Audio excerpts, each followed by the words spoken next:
सल्लल्लाहु अलैहि वसल्लम ने सहाबा किराम रिज़वानुल्लाहि तआला अलैहिम से मशवरा किया। हज़रत मिक़दाद रज़ियल्लाहु तआला अन्हु ने उस मौके पर फरमाया कि अल्लाह के रसूल, आप जैसा हुक्म करेंगे हम वैसा ही करेंगे।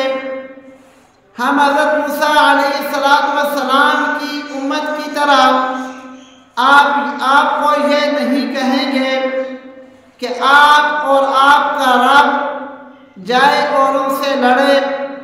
फ़ज़हब अंत व रब्बुका फ़क़ातिला इन्ना हाहुना क़ाइदून। मूसा अलैहिस्सलातु वस्सलाम की कौम ने उनसे ये कहा था कि आप जाओ और आपका रब जाए और उनसे लड़ाई करे, हम तो यहाँ पर बैठे हुए हैं।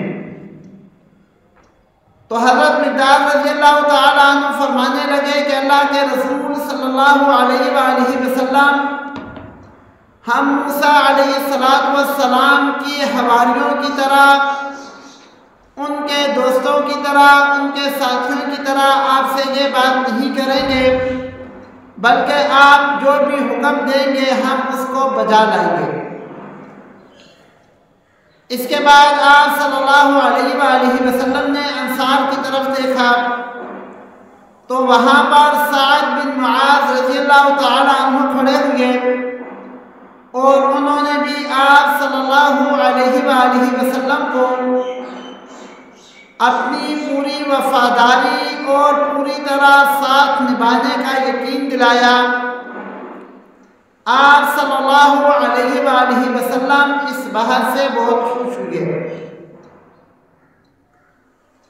तो बुनियादी तौर पर मुसलमान अबू सुफियान के तिजारती काफिले पर हमला करने के लिए निकले थे, तो उनके पास जंगी साजो सामान उस तरह का मौजूद नहीं था जिस तरह का होना चाहिए।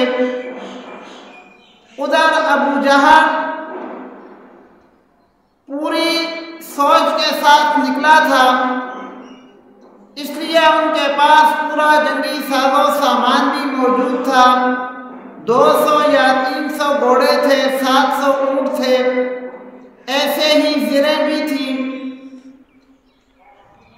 तो जब कुछ आगे ये लोग पहुँचे कुफार, तो उनको मालूम हुआ कि हम जिस मकसद के लिए आ रहे थे, तो वो अबू सुफियान का लश्कर तो यहाँ से जा चुका बहिफाजत, तो हमें यहाँ से चले जाना चाहिए।